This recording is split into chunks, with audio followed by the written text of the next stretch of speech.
it was the Supreme Court's it was Supreme Court Justice Ruth Bader Ginsburg's dying wish that her seat not be filled until a new president and Congress were seated and elected in January. Just as importantly, back in 2016, Republicans argued that they couldn't fill Justice Antonin Scalia's seat after he passed away in February of an election year, and not until a new president and Congress were seated in January the people should have a voice in this decision, they said. Well, apparently all of that bullshit the Republicans spewed was all garbage. Senate Majority Leader Moscow Mitch has said he will fill the seat before the election, and Fat Ass 45 is planning to announce his nominee on Saturday, but Ginsburg will lie in state on Friday. This weekend, the most shameless of the Senate Republicans appeared on TV to pretend as if they don't understand that this is all of the height of hypocrisy.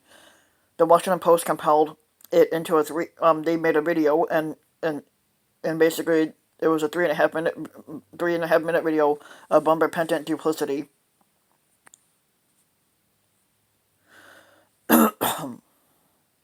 In the video, you'll hear Republicans use words like principle and phrases like will of the people. These are just words, and based on the actions of all the men in the video, these are words that have little meaning to Republican lawmakers. Republican Senator Tom Cotton of Arkansas tried to move the goalposts, arguing that since the Republicans are in the majority in the Senate, they have a mandate from the people dating back to the 2014 election that was confirmed by 2018 midterms. This is bullshit, and he knows it, and they all know it. Republicans are showing us that they believe in power for power's sake, and not power for the people's sake. Senator Ted Cruz tried to argue that the Democrats had been in the Senate majority and a Democratic president in the White House, they would certainly confirm their judicial nominee in these circumstances. This is classic. Hypocrites love to pretend that everyone else is just as cynical and unscrupulous as they are, especially when it comes to politics. It gives the voters the impression that there are no better alternatives and that everyone is scum and that nothing else matters. It is in this way that hypocrisy is most corrosive. It erodes faith in the entire political system and not just one party or another. It isn't as if Fat Ass 45 couldn't still have his nominee. All he has to do is win the 2020 election, which hopefully he doesn't, just as Hillary Clinton was supposed to have done in 2016. Ramming it down the country's throat may not have been necessary. That brings us to our current partisan answer.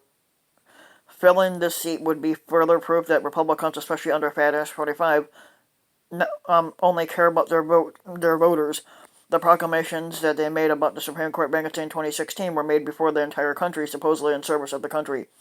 What Senate Republicans are doing is now basically is in service to their side. It's hard to imagine Democrats ever trusting them again. It's hard to cut deals and make compromises to pass legislation without any trust going on. On Monday morning, the stock market took a nosedive, likely because in this environment, another coronavirus aid package seems even less likely than before. Moscow Mitch's Senate was already a graveyard for legislation, feeding the idea that government isn't capable of getting anything done for the people.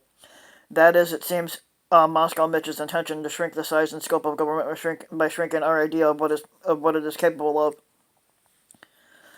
Republican hypocrisy around the Supreme Court accomplishes the same thing.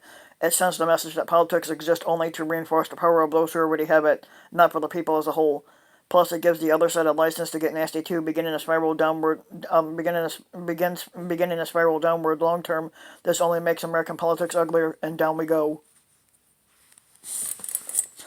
So if you liked the video, give the video a like and subscribe to my channel, Rand Ben Wyke, and also hit the notification bell so that you be notified when a new video comes out, and thanks for listening.